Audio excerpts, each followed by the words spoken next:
আজকে বলবো নিশার গল্প আরামবাগ থেকে। নিশার এখন যার সাথে বিয়ে হয়েছে, নিশার সাথে তার 2020 সাল থেকে রিলেশনশিপ চলছিল। প্রথমে রিলেশনশিপটা শুরু হওয়ার পর কোনো ক্রমে ছেলেটার বাড়িতে এবং নিশার বাড়িতে দুবাড়িতেই জানাজানি হয়, কিন্তু নিশার বাড়িতে ছেলেটাকে একদমই মেনে নিতে রাজি নয়, কোনো ক্রমেই ছেলেটাকে মেনে নেবে না।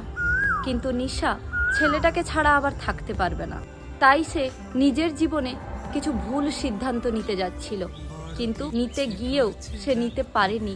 তার কারণ সে ছেলেটাকে খুব ভালোবাসতো।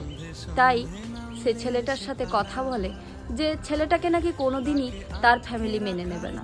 তাই সে ছেলেটার সাথে পালিয়ে বিয়ে করে এবং পালিয়ে বিয়ে করার পর 2 মাস খুব ভালোভাবে চলছিল।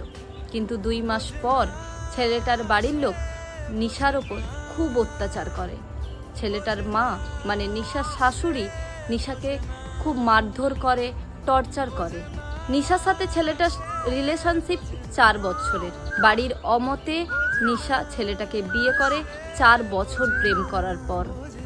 যখন ছেলেটার মা মানে নিশার শাশুড়ি নিশাকে খুব টর্চার করত, তখন নিশা তার হাজবেন্ডকে সবটা জানায় যে নিশাকে ঠিক কীভাবে টর্চার করা হয়। কিন্তু তার হাজবেন্ড কিছুতেই সে কথা বিশ্বাস করেনি।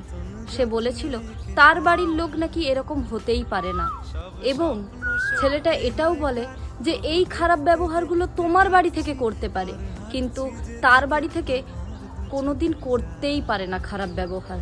কারণ নিশার বাড়ি থেকে ছেলেটাকে মেনে নেয়নি, তাই নিশার বাড়ি খারাপ।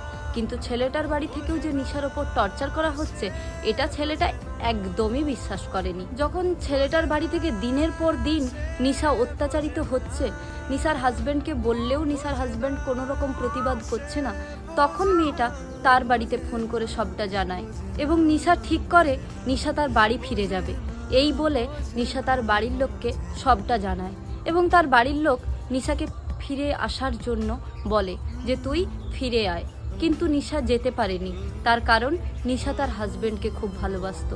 নিশার বাড়ি থেকেও নিশাকে আনতে আসবে বলল, কিন্তু নিশা যেতে পারেনি, তার কারণ তার হাজবেন্ডকে সে ছেড়ে যেতে পারছে না। নিশা শ্বশুরবাড়িতে টর্চার হতে হতে 6 মাস কেটে গেল। 6 মাস বাদে নিশা জানতে পারে ওর হাজবেন্ডের এক্স গার্লফ্রেন্ডের সাথে নিশার হাজবেন্ডের এখনও কথা হয়।